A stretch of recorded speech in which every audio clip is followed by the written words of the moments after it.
The bank did not give you a credit card, it handed you a weapon. And most people have it pointed directly at themselves. We live in a system designed to own your future before you ever get there. Every minimum payment is a monthly tribute to that ownership.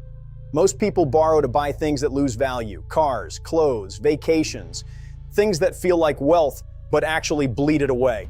US household debt has hit record highs, but the strategic elite aren't worried. They aren't avoiding debt, they're mastering it.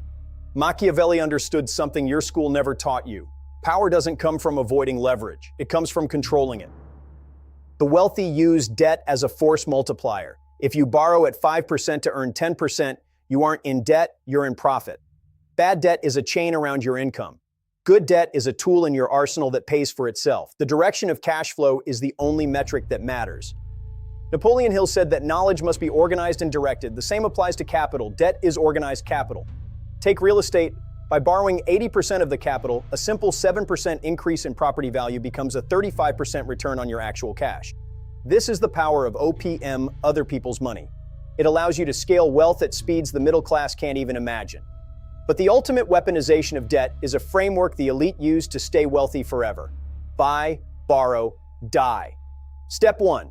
Buy assets that compound over time. Stocks, real estate, private equity. Don't sell them, ever. Step 2.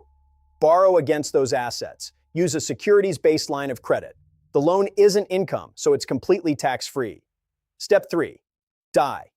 At death, your heirs get a stepped-up basis. The capital gains are wiped out, the debt is settled, and the wealth remains.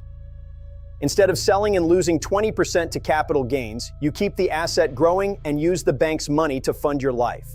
This is how dynasties are built, not by saving pennies, but by weaponizing liabilities into generational assets. Private equity firms use this same logic to buy billion-dollar companies with 90% debt. They use the company's cash to pay the weapon. Even the world's most profitable companies weaponize debt.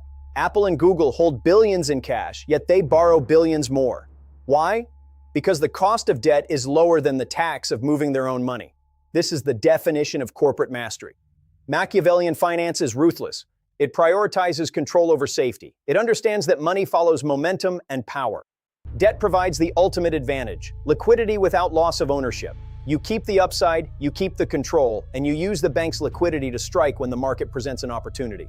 The new frontier is DeFi. Smart contracts now allow anyone to mirror these elite strategies with digital assets, tax-free.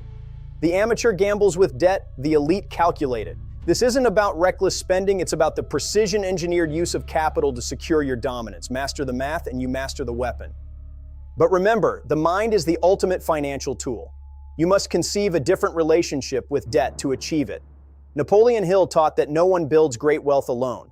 You need a mastermind, a network of specialized knowledge. Weaponized debt is the fuel that allows your mastermind's plans to manifest in the physical world. Debt is not the enemy.